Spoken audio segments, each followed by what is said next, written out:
What is going on, Guardians, and welcome back to another Destiny gameplay video. In this video I'm going to give you guys just some pointers to maybe help you come out on top. I know this is the last day for trials on this particular map, but these strategies are universal. First tip is take note of their approaches and if that approach works. So right here I get hit from the B room and I see that one comes from my right side through this big door in heavy room. So they're kind of collapsing in that formation. So very next round I learn from it. I post up right here and I wait for this guy to pop the door. And sure enough, it's an easy 1v1 as he comes through the door and isn't expecting me there. And then we can a little bit more easily manage the other two. And it's the exact same approach. See one in B, one through this back right corner. So make sure you're watching what they do and adjust accordingly.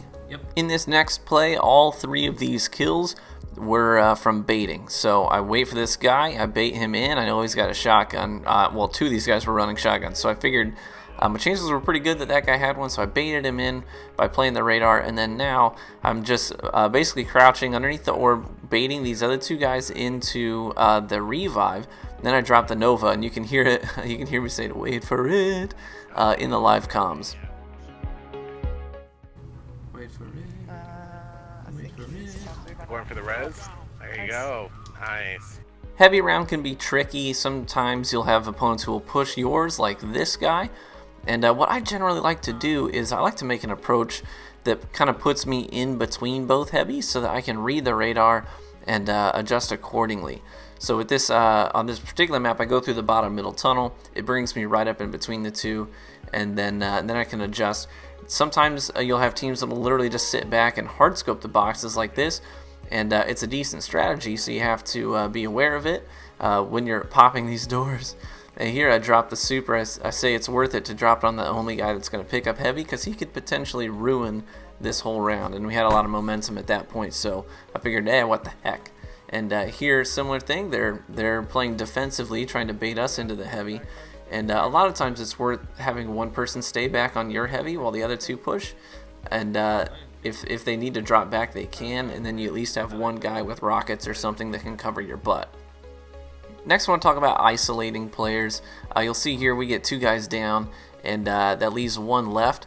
So what I'm actually going to do is I see that I've got my teammates inside, so I'm actually going to bum rush outside on the flank, because I want to put the last guy in between us. That way he has to devote his focus to one or the other, and we can team fire him down. Makes it easy.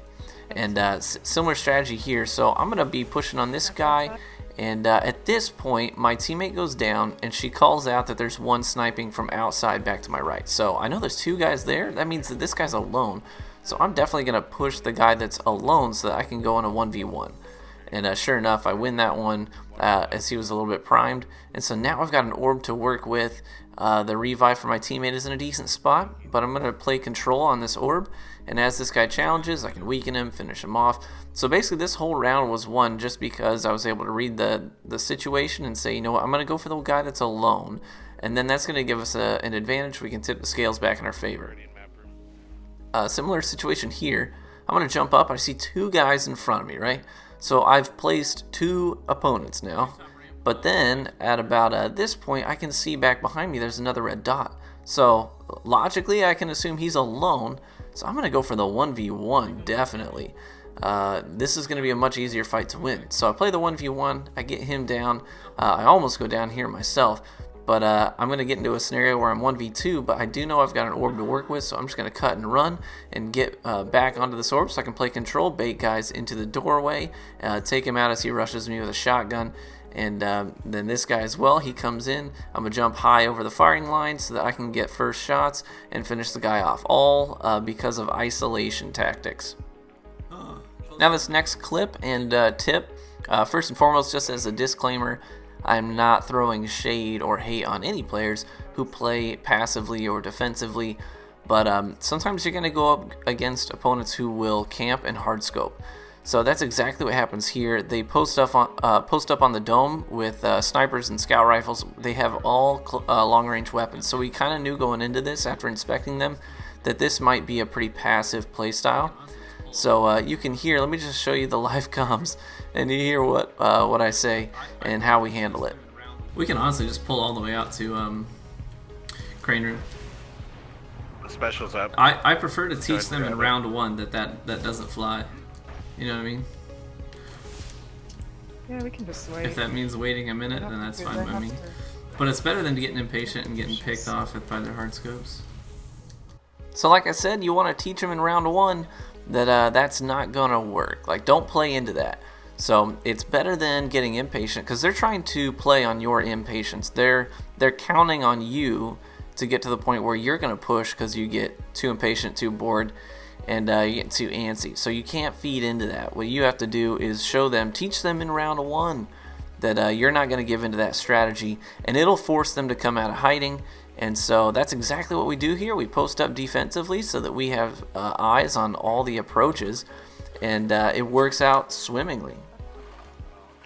And you can see what I actually do is right about the time that we're getting close to the 10-second mark, I'm actually going to jump up here and try and force them back as they come out of hiding. So I read the radar, I throw a grenade. You can see I tagged 2 guys with this, and I can see that they jump away back to the back of Horseshoe. So now it's capture point time. 2 of them are hurt. They have to push hurt.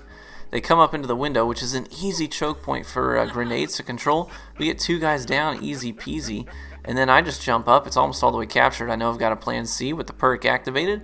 And then easy peasy lemon squeezy. We win round 1, and sure enough, they after this they adjust and they come out of dome. They come out of hiding and they come into the map. So we taught them early that that strategy was not going to it's not going to work on us.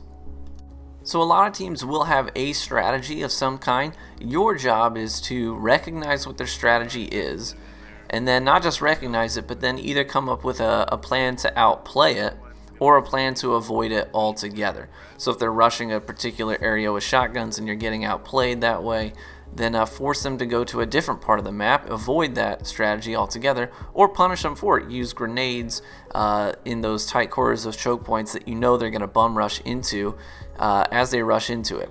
So just keep those kinds of things in mind, and you'll be able to adjust pretty well. Now here, I'm playing. I know my teammates are up top, challenging them in the window, so I'm waiting for them to fall down to take cover, and I get 2 guys that way pretty easily, and then I can push out with my plan C as they go for the revives and mop the rest of the guys up as we collapse on them. This next clip is going to show a great strategy. Basically, I'm getting pushed here. Guys are on top of the T. They come down to chase me. I bait them into the ramp here, the choke point.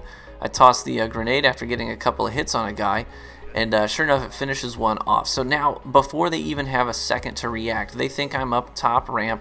They're thinking about a number of different things right now, trying to come up with a strategy. You take advantage of it, and I come on a hard flank instantly. Don't waste any time. Come around on the flank, and I mop the other 2 guys up before they even turn on me and have a chance to know where I'm at. Next tip is know what your opponent's supers are. So that's going to affect dramatically how you approach them. If you've got a roaming super and you know that there's a striker titan out there who has his smash ready, hey, that's really important, because you know that if you shoot down the titan first, then you know, hey, now I can push up with my roaming super and not be so cautious. This guy we know has a self-res, so I instantly jump right back up to challenge him, hit him with a plan C, and then hit him with a grenade. He has almost no health when my teammate comes in with a smash, just to be sure. So know what their supers are, adjust accordingly. Lastly, last tip I want to give you, you see I drop a 1v1 Nova. But look, we're up 4-1. We know that they're about to get super energy. If we let this thing drag out one more round, they're going to have super energy. So I weigh risk and reward, and I know that we've got momentum. I want to drop the 1v1 Nova on the guy because I want to make sure that we win this round. And if that means getting one guy down for sure and then playing the numbers, then I'm okay with that. I come back, I bait a guy into the revive, and a teammate and I team fire the first guy down, and then I can revive kill the other one with plan C. Easy peasy, we wrap up the game.